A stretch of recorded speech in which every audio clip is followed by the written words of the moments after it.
مرتبہ صدیق اکبر کا بیان ہو کس زبان سے، مرتبہ صدیق اکبر کا ہے یار غار محبوب خدا صدیق اکبر کا ہے یار غار محبوب خدا صدیق اکبر کا۔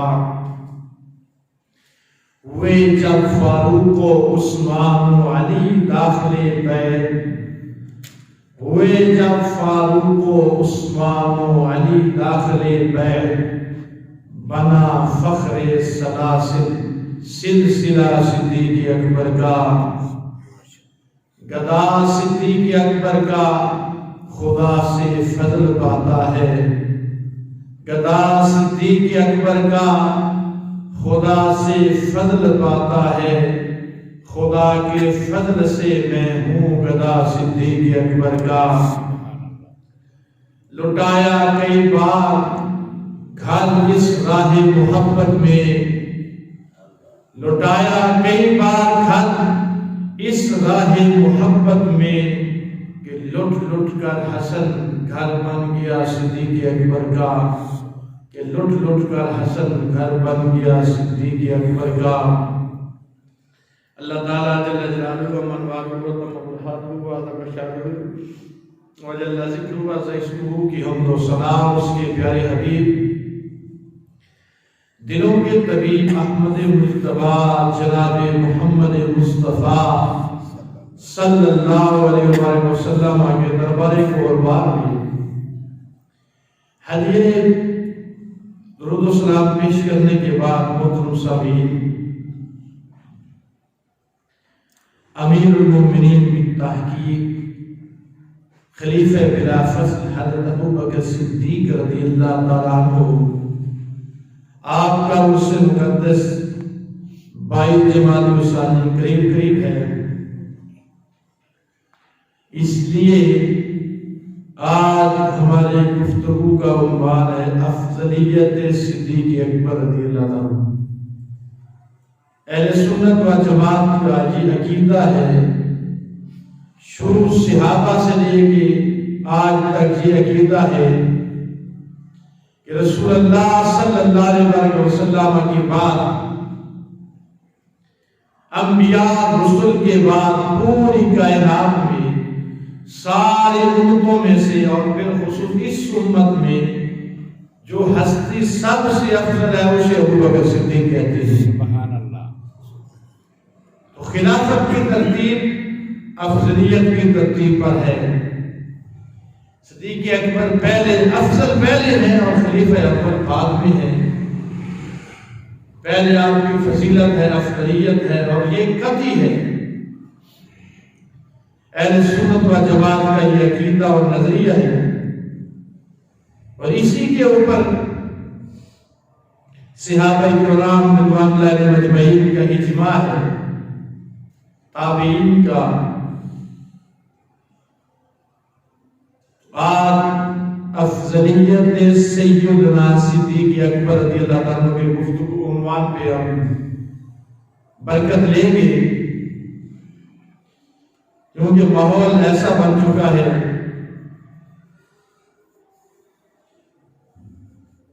ایک طرف مخالفین کی حملوں کی یلغار ہے،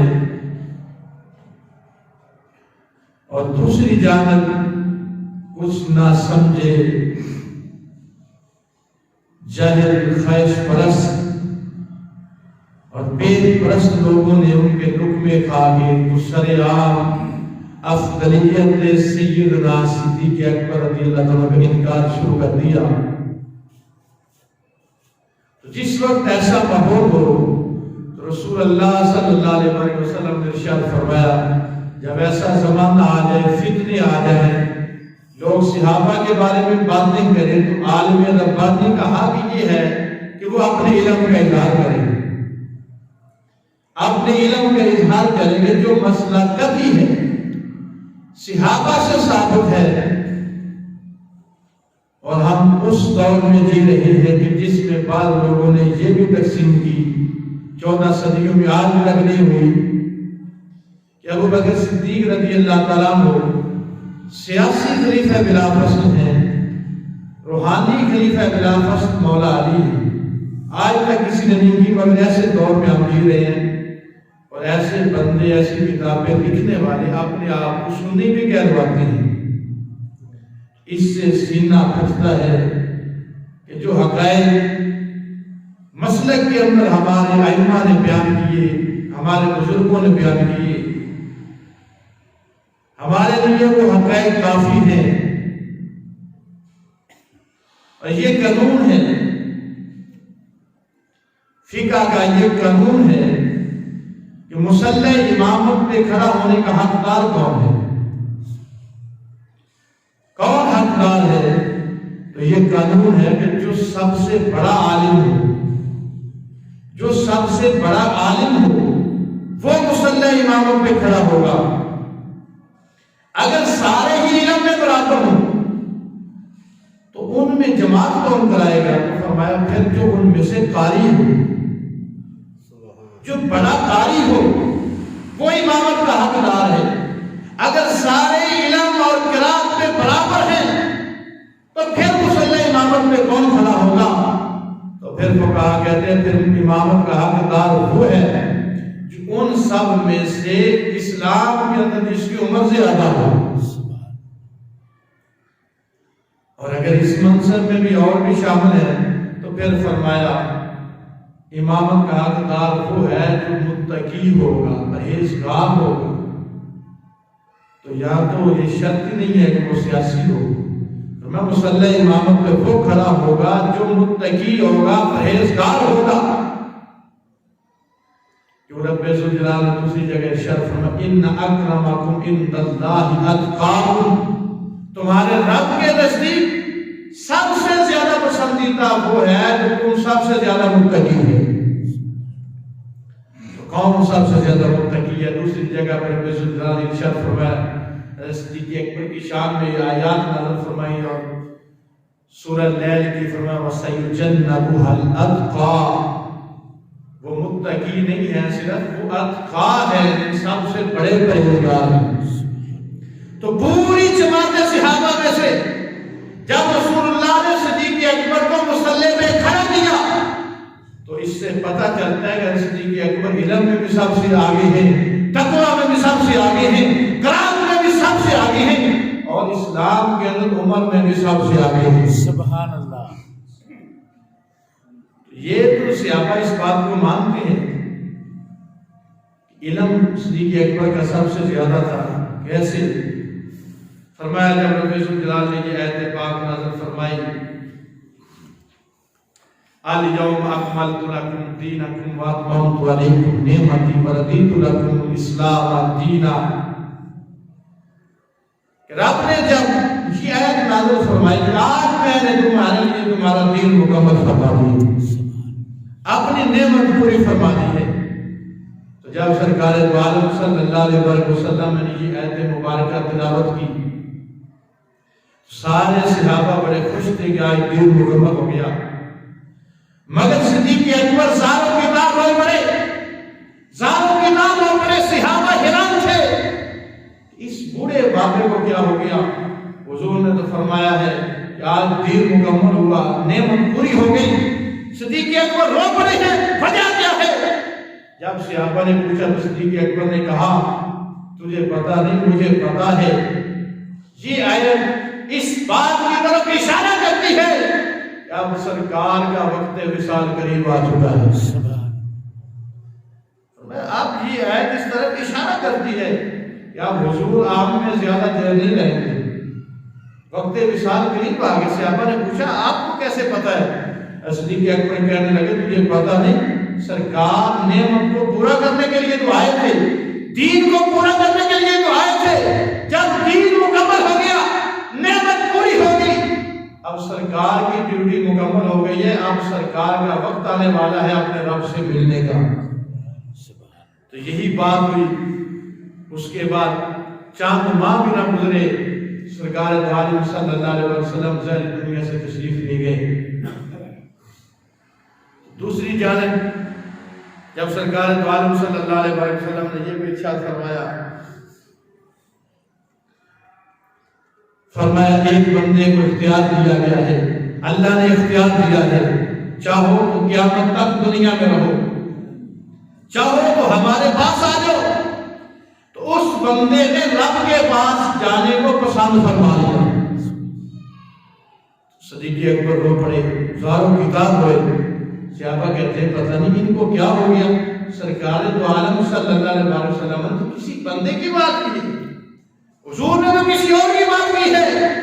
صدیق اکبر کہنے لگے یہ سرکار اپنا ہی بتا رہے ہیں، اور کسی کو رب اختیار کیسے دیتا ہے؟ یہ موت اور کسی کو پوچھ کے کیسے آتی ہے؟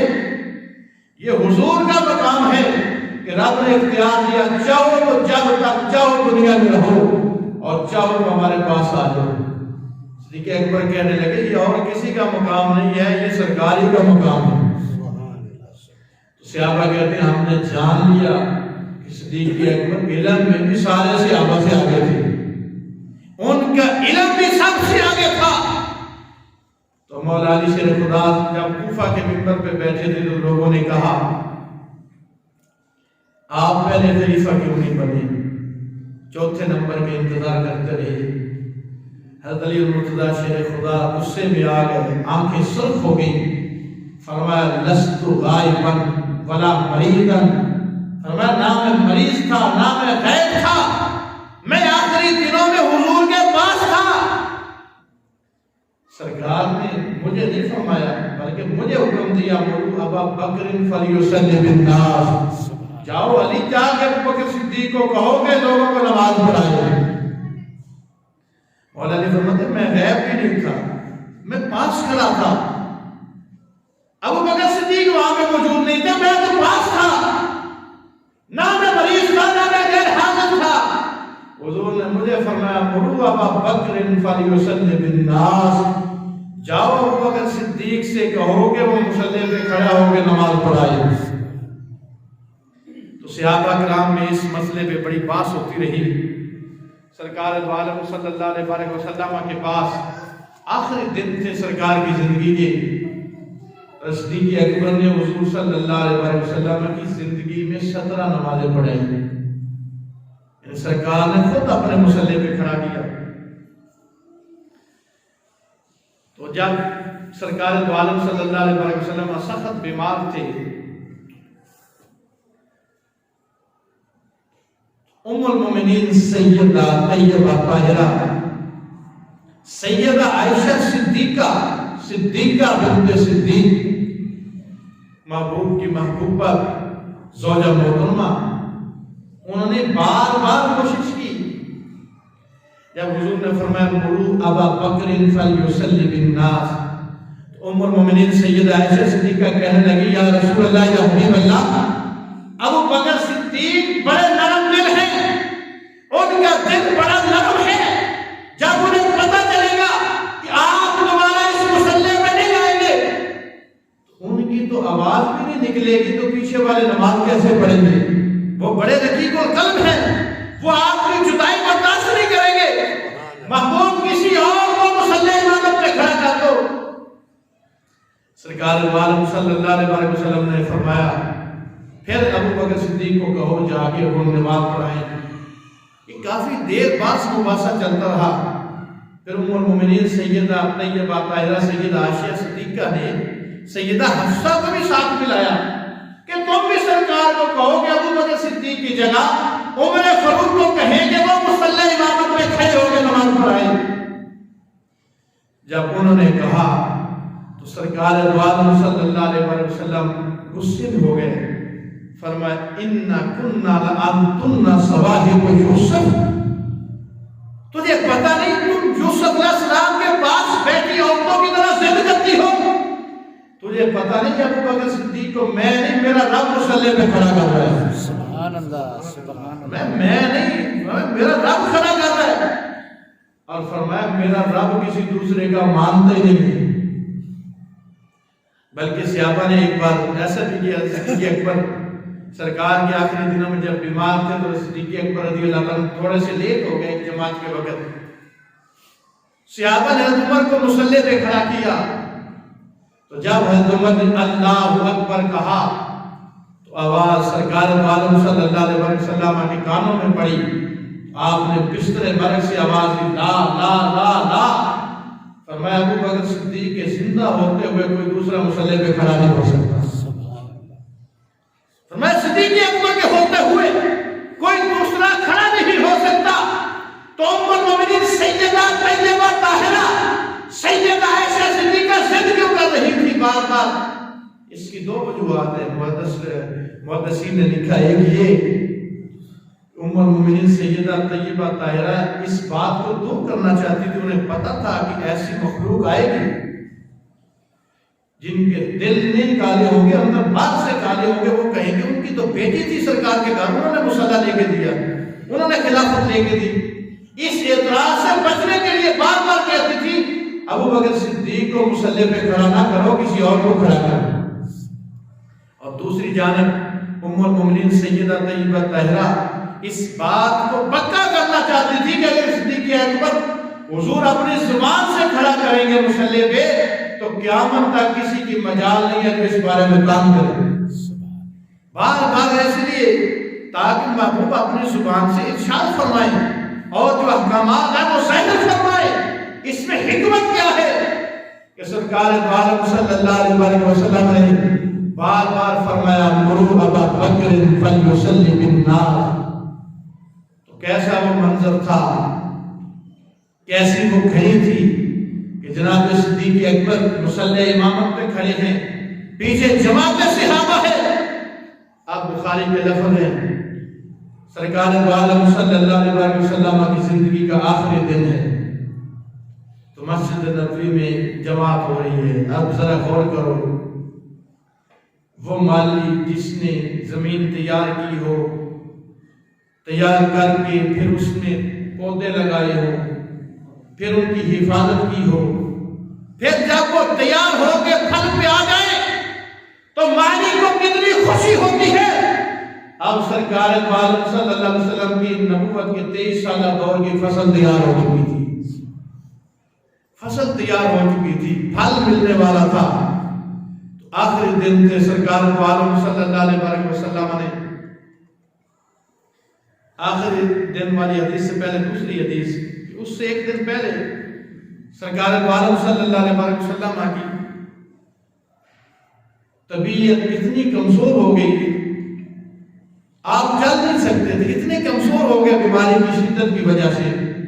تو سرکار عالم صلی اللہ علیہ وسلم جب صدیق اکبر جماعت کے لیے کھڑے ہوئے, جماعت شروع کرائے تو حضور ایک بازو آپ نے حضرت عباس کے کندھے پہ رکھا ہے, دوسرا حضرت علی مرتضیٰ شیر خدا کے کندھے پہ رکھ کے تو مسجد نبی شریف طرف جا رہے ہیں. تو ام المومنین سیدہ عائشہ فرماتی ہیں حضور صلی اللہ علیہ وسلم اتنے کمزور تھے, اتنے کمزور تھے کہ پاؤں اٹھایا بھی نہیں جا رہا تھا, یوں زمین پہ لکیریں بنتی جا رہی تھی. تو سرکار عالم صلی اللہ علیہ وسلم جب مسجد نبی میں پہنچے تو حضرت صدیق اکبر پیچھے آنے لگے. تو محبوب نے ہاتھ رکھ کے کہا مکان ہے ابو بکر کھڑے رہو, میں تجھے ہٹانے نہیں آیا, تجھے کھڑا کرنے آیا ہوں, کھڑے رہو. پھر سرکار عالم صلی اللہ علیہ وسلم آگے بیٹھے. تو یہ کائنات نے پہلی مرتبہ یہ منظر دیکھا, یہ صحیح بخاری ہے, کائنات نے پہلی دفعہ دیکھا کہ حضور آگے جماعت کرا رہے ہیں اور حضور کے پیچھے صدیق اکبر پڑھ رہے ہیں اور سارے صحابہ صدیق اکبر کے پیچھے پڑھ رہے ہیں. سرکار آگے تشریف لائے اور سرکار نے صدیق اکبر کو نماز پڑھائی اور صدیق اکبر نے سارے صحابہ کو نماز پڑھائی. تو جب آخری دن تھا وہ کیا منظر تھا, اس دن سرکار عالم صلی اللہ علیہ وسلم باہر تشریف نہ لائے, یعنی طبیعت کافی جو ہے وہ کمزور ہو گئے تھے. تو جب نماز کی آواز آئی, اب 23 سالہ دور نبوت کے پھل ملنے کا وقت ہے. جب اللہ اکبر کی آواز آئی تو سرکار عالم صلی اللہ علیہ وسلم نے اپنے حجرے کے اندر لیٹے ہوئے مسجد نبوی شریف کی طرف جو روشن دان تھا جو باری تھی اس سے یوں پردہ ہٹایا. جب پردہ ہٹایا تو میرے محبوب کے چہرے کی روشنی سامنے دیوار میں پڑ گئی. محبوب مسکرائے تو روشنی دیوار پہ پڑی. تو صحابہ کا انداز کیا ہے؟ صحابہ کہتے ہیں کاننا فتحہ برکات المصحف، یعنی محبوب نے اپنے صحابہ کی جماعت کو دیکھ کے خوشی سے مسکرائے تو صحابہ کہتے ہیں ہمیں یوں لگتا تھا جیسے کھلا قرآن ہے۔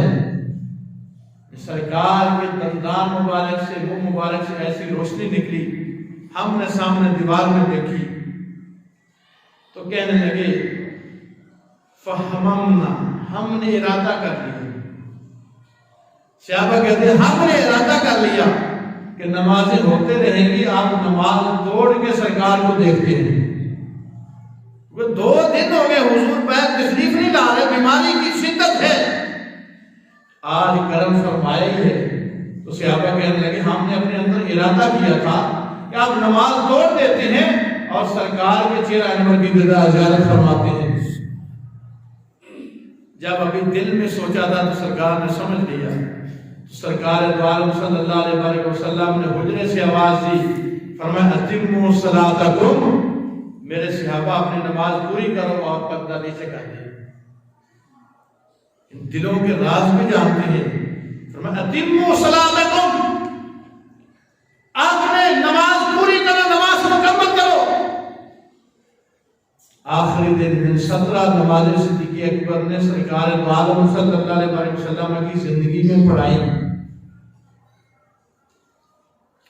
وہ صدیق اکبر جن کے مقتدی مولا علی جیسے ہیں، کیا مرتبہ اور مقام ہے، جن کے پیچھے مولا علی نمازیں پڑھتے رہے، اور مولا علی کتنی بار 2.5 سال یہی کہتے تھے پیچھے اس امام کے۔ امام کی کتنی شان بلند ہے۔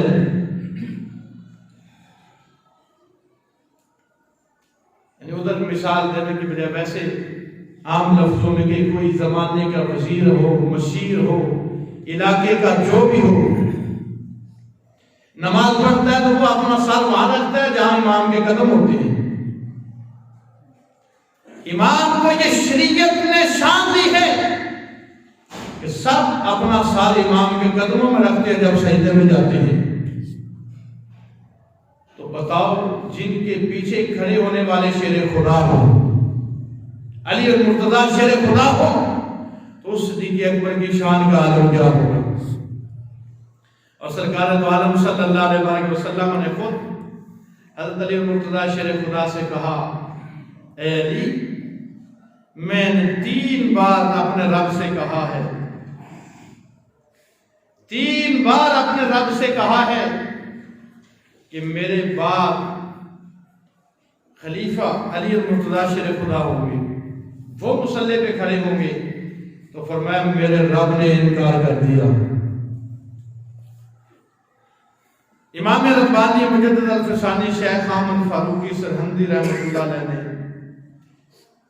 یہ لکھا کہ حضرت علی المرتضیٰ شیر خدا کو سرکار دو عالم صلی اللہ علیہ وسلم نے ارشاد فرمایا کہ جب میں معراج کی رات رب کے پاس گیا تو وہاں میں نے کیا کیا، وہاں میں نے پروردگار سے سوال کیا، مراد عروج واقعہ شد از پروردگار خود مسالت نبودم، میں نے سوال کیا رب ذوالجلال سے کہ خلیفہ بعد از من علی بود، کہ میرے بعد خلیفہ علی المرتضیٰ شیر خدا ہو۔ ملائکہ گفتن، حضور فرماتے ہیں فرشتوں نے کہا اے محمد صلی اللہ علیہ وسلم ہر چے خدا خواہد آشور، جو رب چاہتا ہے وہی ہوتا ہے۔ فرشتوں نے بھی کہا جو رب چاہتا ہے وہی ہوتا ہے۔ کیا خلیفہ بعد از تو ابو بکر از، فرمایا تیرے بعد محبوب تمہارے بعد تمہارے مصلی پہ سب سے پہلے ابو بکر صدیق کھڑے ہوں گے۔ اور یہ مجدد صاحب نے کس سے لے کے لکھا ہے؟ یہ غوث پاک سے لے کے لکھا ہے۔ حضور غوث اعظم نے اپنی کتاب بنیاد الطالبین میں بھی اس کو نقل کیا، شیخ عبد القادر جیلانی۔ اور آگے حضور غوث پاک فرماتے ہیں کہ مولا علی کا یہ بھی فرمان ہے، فرمایا بیرون یام پیغمبر خدا از دنیا آنکھ آہد کت و من، مولا علی فرماتے ہیں سرکار دو عالم صلی اللہ علیہ وسلم نے دنیا سے تشریف لے جاتے ہوئے مجھ سے یہ وعدہ کیا تھا، علی میرے بعد سب سے پہلے میرے مصلی پہ ابو بکر صدیق کھڑے ہوں گے۔ یہ مولا علی شیر خدا ہے اور اس کو بیان کرنے والے غوث اعظم ہیں، اور غوث اعظم کی روایت کو بیان کرنے والے امام ربانی مجدد الفسانی ہے۔ تو ہم یہ آواز آئی والی بات نہیں ہے، یہ 14 صدیوں کا دین ہے۔ یہ آواز آئی ہے، راوی کہتا ہے پتہ نہیں راوی ہے کو، یہ آواز نہیں آئی، یہ 14 صدیوں کا دین ہے۔ امام ربانی نے مزید لکھا، فرمایا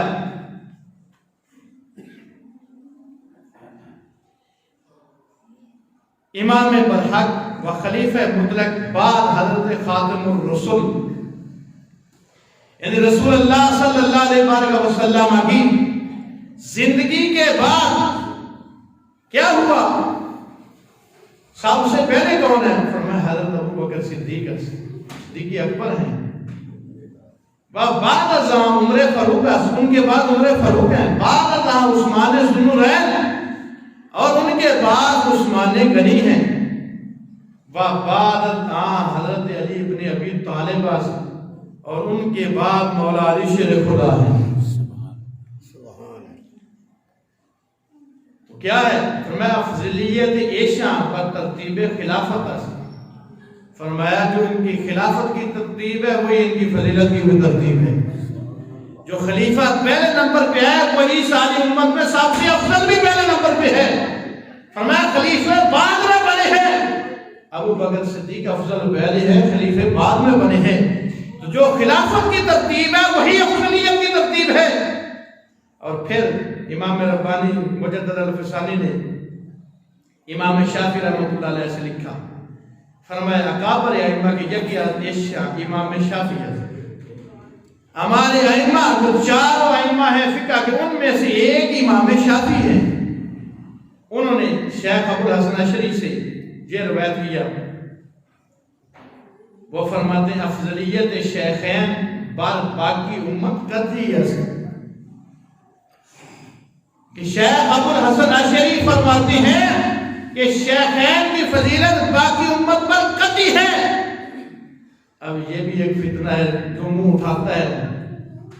اب لوگوں نے ایران سے پیسے لینے کے لیے یہ مسئلہ شروع کر دیا کہ صدیق اکبر کی افضلیت قطعی نہیں ہے، ظنی ہے، قطعی نہیں ہے، ظنی ہے، یعنی پہلے اس قطعیت ختم کریں گے بعد میں ان کی شان گھٹائیں گے، ایسے فتنوں کا دور آ گیا۔ تو مجدد صاحب فرماتے ہیں کہ ابو بکر صدیق کی افضلیت باقی ساری امت پر یہ قطعی ہے۔ قطعی وہ ہوتا ہے جس میں کسی دوسری رائے کی گنجائش ہی نہ ہو، اور ظنی وہ ہوتا ہے جس میں دوسری رائے کی گنجائش ہو۔ تو جب کہیں گے صدیق اکبر کی افضلیت ظنی ہے تو مطلب یہ بنے گا کہ کوئی اور بھی افضل ہو سکتا ہے، تو قطعی ہے یعنی صدیق اکبر کے علاوہ کوئی اور اس امت میں افضل نہیں ہو سکتا۔ فرمایا صدیق اکبر کی افضلیت جو ہے وہ قطعی ہے۔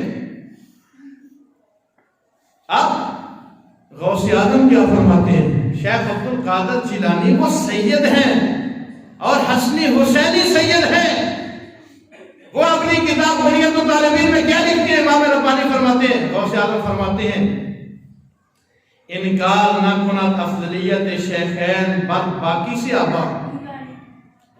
فرمایا ابو بکر و عمر کی افضلیت کا انکار کوئی نہیں کرتا مگر جاہل یا متعصب۔ فرمایا صرف دو بندے کرتے ہیں، یا تو جو افضلیت ابو بکر صدیق کا انکار کرتا ہے، یا وہ پرلے درجے کا جاہل ہے، اسے دین کا پتہ ہی نہیں ہے، تو یا اس کے اندر تعصب ہے، وہ صدیق اکبر کا بغض رکھتا ہے اپنے دل میں، تب ان کی افضلیت نہیں مانتا۔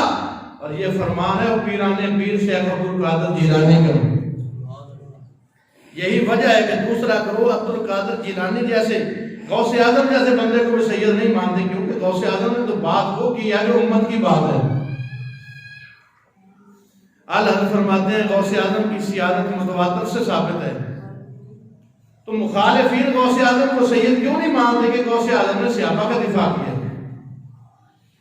حضرت فرماتے ہیں ان کے نزدیک سید صرف وہی ہے۔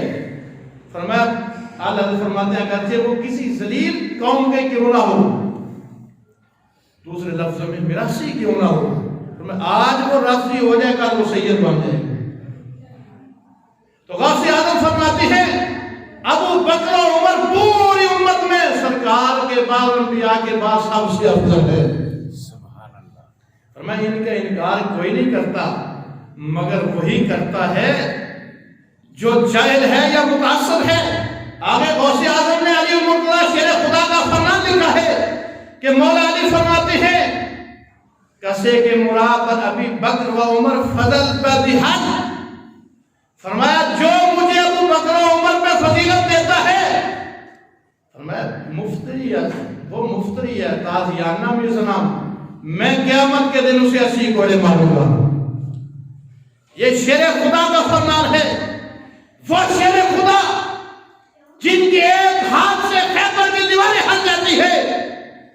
تو اب تم شیر خدا کو ابو بکر و عمر سے افضل بتاؤ گے یا کہو گے تو پھر تیار ہو کہ مولا علی قیامت کے دن 80 گھوڑے ماریں گے۔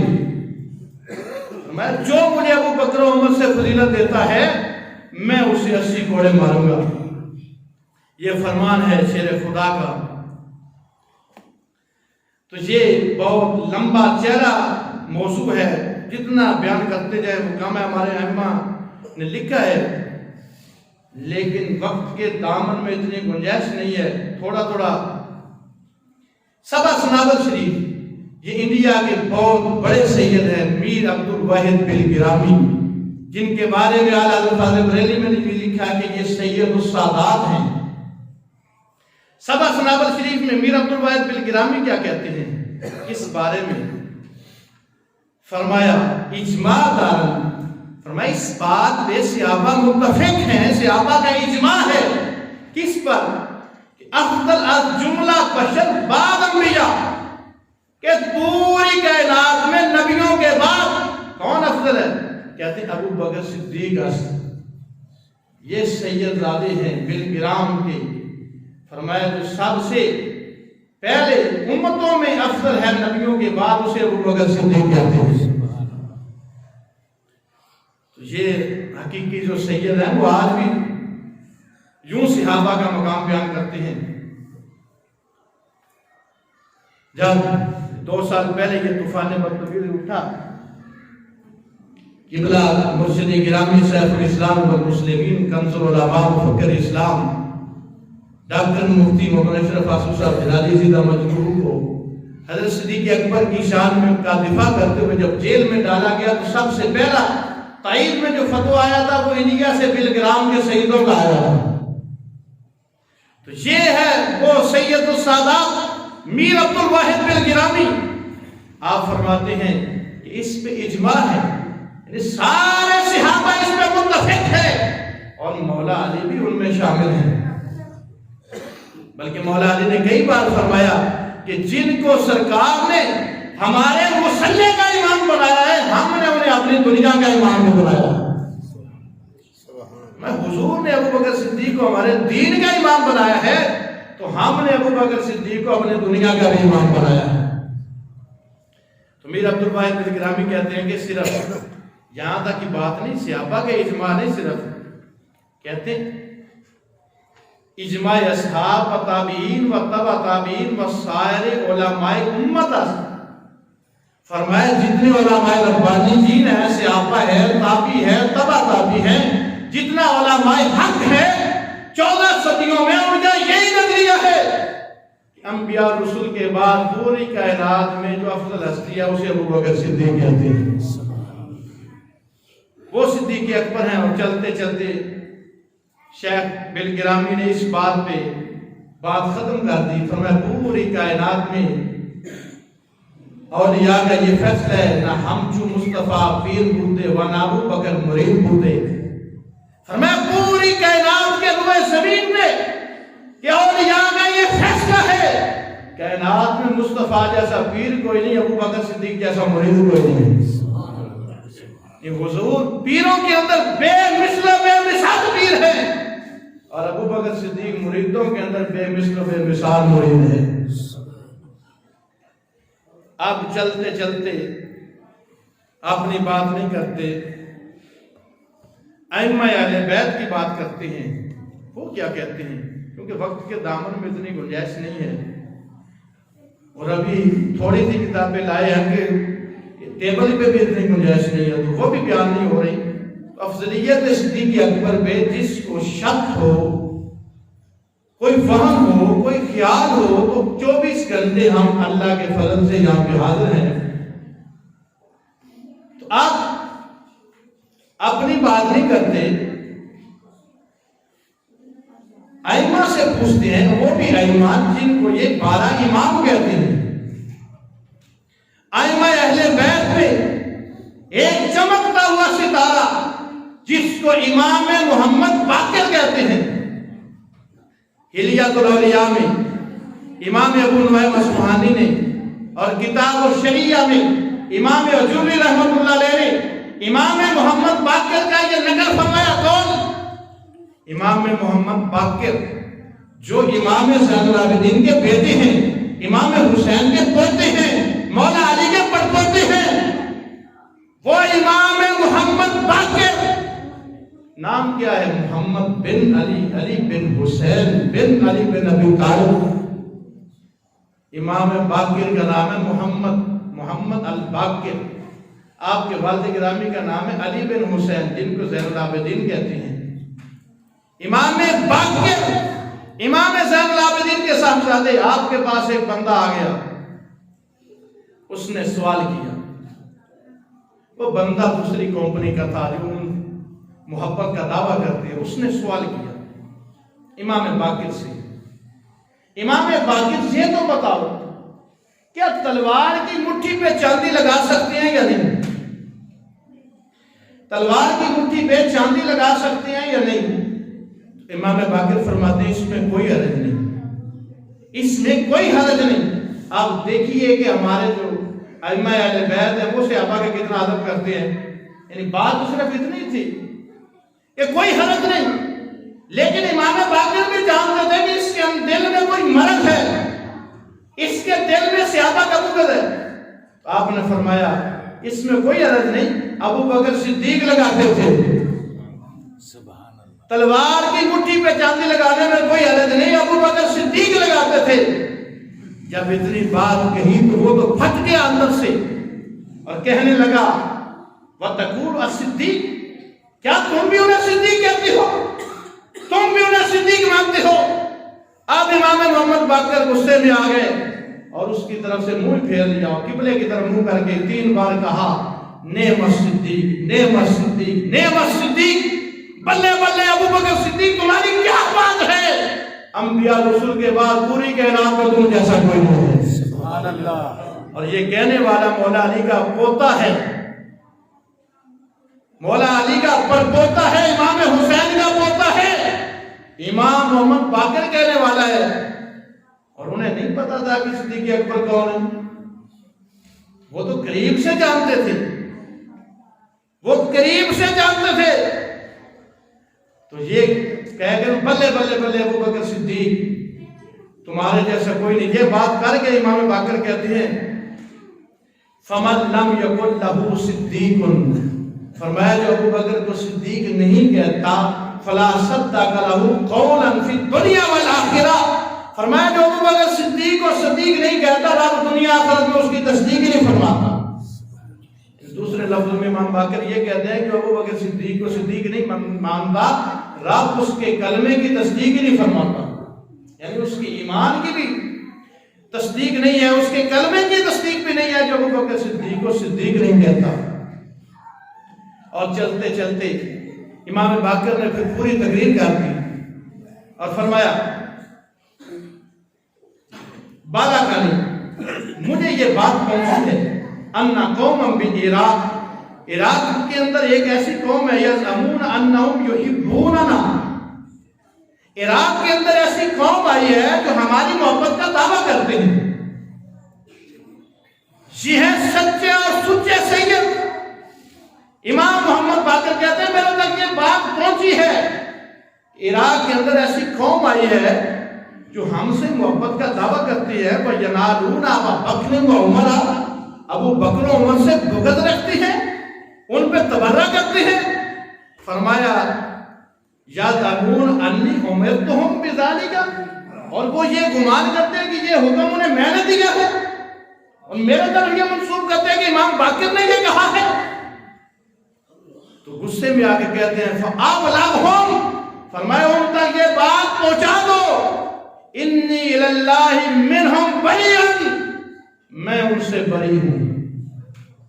میں ان تک یہ بات پہنچا دو جو میرا نام لے کے ابو بکر و عمر سے دشمنی کرتی ہیں، امام باقر کہتے ہیں انہیں یہ سنا دو کہ میں ان سے بری ہوں، میرا ان سے کوئی تعلق نہیں ہے۔ کہتے ہیں میں تو روزانہ ان کے لیے دعائیں کرتا ہوں ابو بکر و عمر کے لیے، اور یہ میرے کھاتے میں ڈالتے ہیں کہ میں نے کہا کہ ابو بکر و عمر سے دشمنی رکھو۔ تو کہنے لگے، فرمایا میں ان سے بری ہوں جو ابو بکر و عمر پہ تبرہ کرتے ہیں۔ فرمایا وہ تو وہ ہیں جن سے رب بھی راضی ہے، ابو بکر و عمر وہ ہیں جن سے رب راضی ہے، رب کا رسول راضی ہے۔ اور چلتے چلتے آخر میں امام محمد باقر نے یہ بھی فرما دیا، فرمایا من لم یعرف فضل ابی بکر و عمر فقد جہل السنہ، کہنے لگے جو ابو بکر و عمر کی فضیلت نہیں مانتا، امام باقر کہتے ہیں وہ سنت سے جاہل ہے، اسے دین کا پتہ ہی نہیں ہے کہ دین کس کو کہتے ہیں، شریعت کس کو کہتے ہیں۔ امام محمد باقر کہتے ہیں جو ابو بکر و عمر کی فضیلت کا انکار کرتا ہے ہم اس سے بری ہیں، اور جو ان کی فضیلت کا انکار کرتا ہے وہ سنت سے جاہل ہے۔ چلتے چلتے اعلیٰ حضرت فاضل بریلوی شاہ امام احمد رضا خان آپ کا ایک فتویٰ نقل کر کے اپنی بات کو اختتام کی طرف لے جاتے ہیں۔ آج یہ مسئلہ ہے، جب ہم مسئلہ بیان کرتے ہیں کہ امام دیکھ کے تو اس کے پیچھے نماز پڑھا کرو،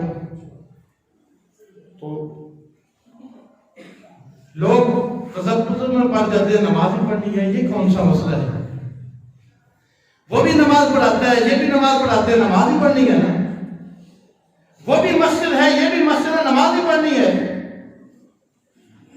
ہم نے نہ کسی کا نام لیتے ہیں نہ کسی کو گالی دیتے ہیں، ہم تو صرف اذان دیتے ہیں اور اپنے ائمہ کی بات بتاتے ہیں، آگے کسی کی اپنی مرضی ہے کوئی پڑھے یا نہ پڑھے، ہم کسی کو مجبور بھی نہیں کرتے، لیکن اس منبر کی یہ ذمہ داری ہے، یہ ڈیوٹی ہے کہ جو دین 14 صدیوں میں آیا ہے وہ حق بیان کرنا ہے۔ فتاوی رضویہ شریف جلد نمبر 6 اعلیٰ حضرت فاضل بریلوی سے یہ مسئلہ پوچھا گیا، کیا حکم ہے اہل شریعت کا اس مسئلہ میں، کن کی امامت جائز ہے اور کن کی امامت ناجائز ہے، یعنی کن کے پیچھے نماز پڑھ سکتے ہیں اور کن کے پیچھے نماز نہیں پڑھ سکتے۔ جواب، فرمایا جو قرآن غلط کرتا ہو، یعنی اتنا غلط قرآن پڑھتا ہو جس سے معنی بگڑ جاتا ہو، اس کے پیچھے بھی نماز نہیں ہوتی، یا وضو یا غسل صحیح نہ کرتا ہو، ہم امام رکھتے وقت یہ بھی نہیں سوچتے، ہم سوچتے ہیں کہ مصلی پہ کھڑا ہونے والا وہ مل جائے نا جو کہے کہ جو تسی آنکھوں میں بھی ہوں جی ہاں، نہ اسے کوئی تنخواہ کا لالچ ہو، نہ اسے کوئی فکر ہو، اور یہ نہیں دیکھنا کہ یہ بیچارہ پڑھا ہوا بھی ہے یا نہیں۔ فرماتے اگر ایسا امام ہو جسے وضو یا غسل بھی صحیح نہ آتا ہو، یا ضروریات دین میں سے کسی کا منکر ہو، ان کے پیچھے نماز نہیں ہوتی۔ اب اعلیٰ حضرت فاضل بریلوی نے مزید اس کو کھول کے بیان کیا۔ اب فرماتے ہیں جس کی گمراہی حد کفر تک پہنچی ہوئی نہ ہو، بلکہ صرف گمراہ ہو، حد کفر تک نہ پہنچا ہو، جیسے کہ تفضیلی ہے۔ اب یہ ایک نیا ٹولہ ہے تفضیلی، مانتے سارے صحابہ کو ہیں، سب صحابہ کو مانتے ہیں مگر مولا علی کو افضل مانتے ہیں، ان کو علماء کہتے ہیں یہ تفضیلی ہے، یعنی یہ ان کی بی ٹیم ہے، یہ تفضیلی ہے۔ قالا فرماتے ہیں تفضیلی ہو یعنی مولا علی کو شیخین سے افضل بتائے، ابو بکر و عمر سے افضل سمجھتا ہو، یہ ایک ہو گیا۔ یا تفصیلیہ ہو، کون سا؟ بعض صحابہ جیسے امیر معاویہ ہیں، عمر بن عاص ہے، ابو موسیٰ اشعری ہیں، مغیرہ بن شعبہ ہیں، ان کو برا کہتا ہو، ان کے بارے میں اس کا خیال ٹھیک نہ ہو، تو کہتے ہیں اس کے پیچھے نماز پڑھنا مکروہ تحریمی ہے، اسے امام بنانا حرام ہے، اور اس کے پیچھے جتنی نمازیں پڑھی ہیں وہ ساری لٹانا واجب ہے۔ اور آگے چلتے چلتے آپ نے سارے بیان کر دیا اور اس بات کا خیال نہیں رکھتے۔ فرمایا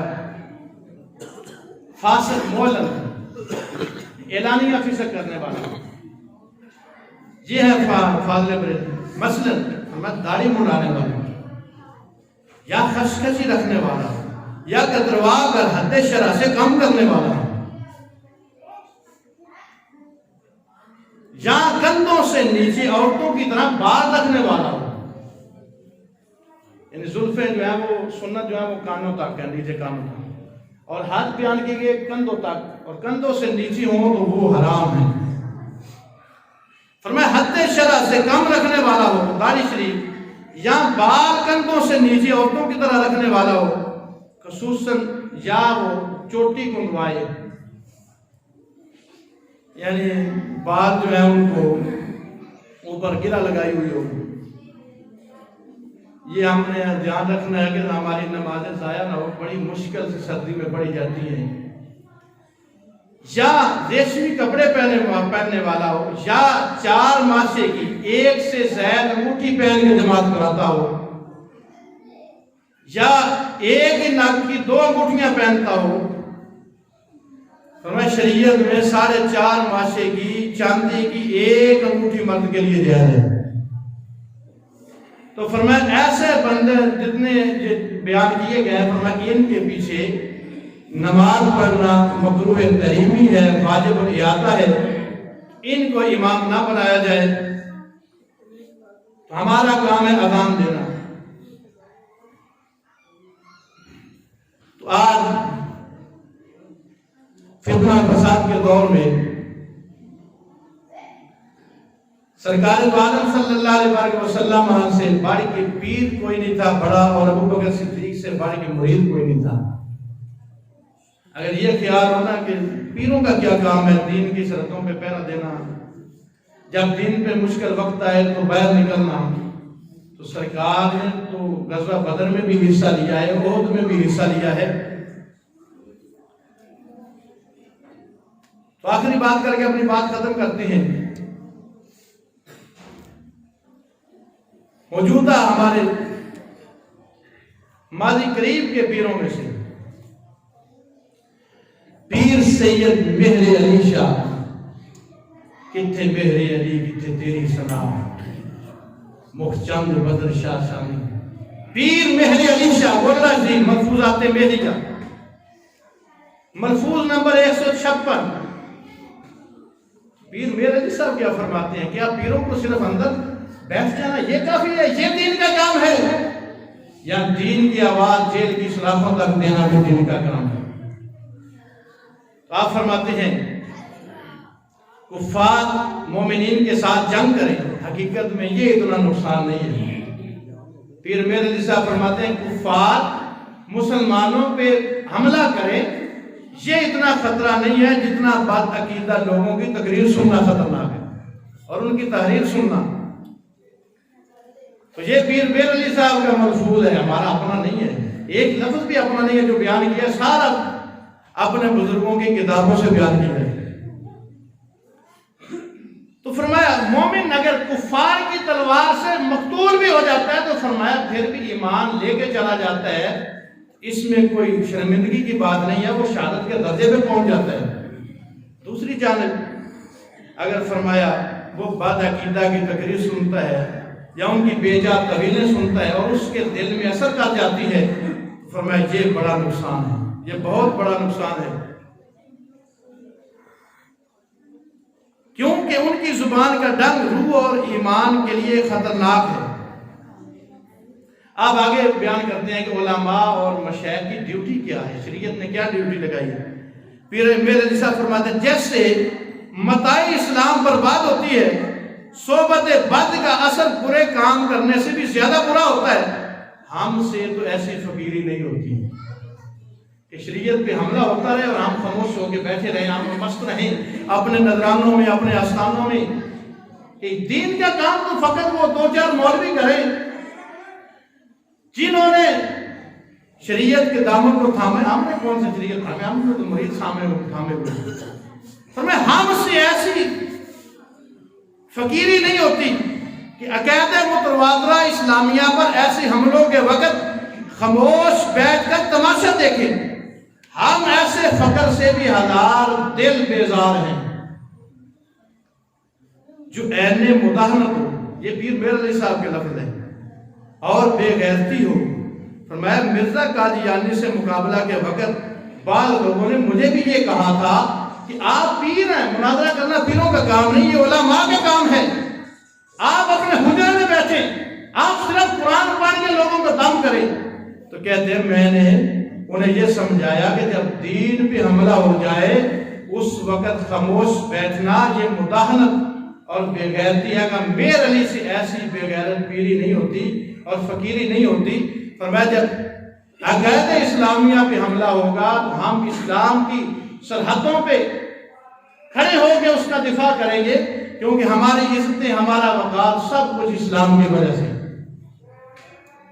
تو آج ہم اگر اس وجہ سے حق بیان کرنا چھوڑ دیں گے، لوگ جمعہ پڑھنے کام آئیں گے، تقریر کام سنیں گے یا باتیں کریں گے، تو جس اسلام نے ہمیں یہ عزت دی ہے کہ ہمیں منبر پہ بٹھایا ہے، تو پھر وہ اسلام قیامت کے دن کیا کہے گا؟ تو اس لیے